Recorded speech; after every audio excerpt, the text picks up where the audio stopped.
ভেঙে যাওয়া শ্মশানের হাল বদলেছে। শ্মশান যাত্রীদের জন্য প্রশস্ত চাতাল ছাড়াও রয়েছে আলো, ফ্যান, পানীয় জলের সুবন্দোবস্ত। খুশি ঘুষকরার বাসিন্দারা। জন্মালে জন্ম শংসাপত্র, মৃত্যুতে সমব্যথী বৈতরণী প্রকল্প। ঘুষকরায় এভাবেই সংস্কার করা হয়েছে শ্মশানের। সেই শ্মশান যা কিছুদিন আগেও ছিল ভগ্ন, অস্বাস্থ্যকর। এই শ্মশানের হাল ফেরাতে ঘুষকরা পৌরসভাকে প্রকল্প অনুসারে আবেদনের আহ্বান জানানো হয়। পুরসভা সেই মতো বৈতরণী প্রকল্পের সুযোগ নিতে আবেদন করে। তারপরেই বদলে গিয়েছে গোটা চত্বর।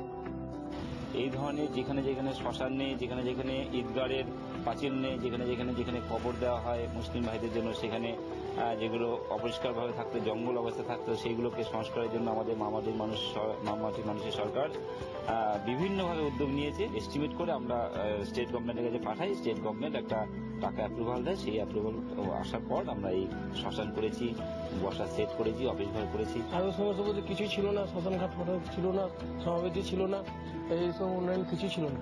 পৌরসভার মাধ্যমে সব উন্নয়ন করেছে, সবকিছু রেজিস্টার হাউস করেছে, অফিস করেছে। এখানে কেয়ারটেকার আমি রয়েছি। যখন বৃষ্টি হতো তখন অসুবিধা হতো, মানুষ খুব কষ্ট পেত, গাছে এখানে সেখানে কষ্ট করে থাকতো। পুরো শ্মশানটাকেই পরিষ্কার পরিচ্ছন্ন করে ঝকঝকে করে তোলা হয়েছে। রয়েছে শ্মশানে আসা মানুষদের বিশ্রামের জন্য প্রশস্ত চাতাল, আলো, হাওয়া, পানীয় জলের ব্যবস্থাও করা হয়েছে। সমব্যথী প্রকল্পে যাতে মৃতের পরিবার সমব্যথী প্রকল্পের 2000 টাকা পেতে পারেন, অফিস তৈরি করে সেই ব্যবস্থাও রাখা হয়েছে এখানে। ক্যামেরায় সদন সিনহার সঙ্গে রিপোর্টার পার্থ চৌধুরী, জি 24 ঘন্টা।